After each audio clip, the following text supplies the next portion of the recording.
Com Deus eu me deito, com Deus eu me levanto, com a graça de Deus e do Divino Espírito Santo. Senhor, obrigado pelo dia que termina, e graças pelo amanhã, porque sei que está comigo a cada passo do caminho. No final deste dia, confio em Suas mãos alegrias e desafios que experimentei. Que Sua luz ilumine meus sonhos durante o sono, trazendo paz ao meu coração. Senhor, abençoe minha família, meus amigos e todos aqueles que hoje cruzam meu caminho.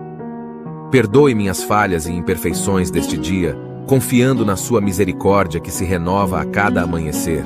Que o Senhor guarde meu descanso, afastando todo o mal e concedendo-me um sono tranquilo. Assim me entrego à Sua vontade, confiando que o amanhã será guiado por Sua sabedoria.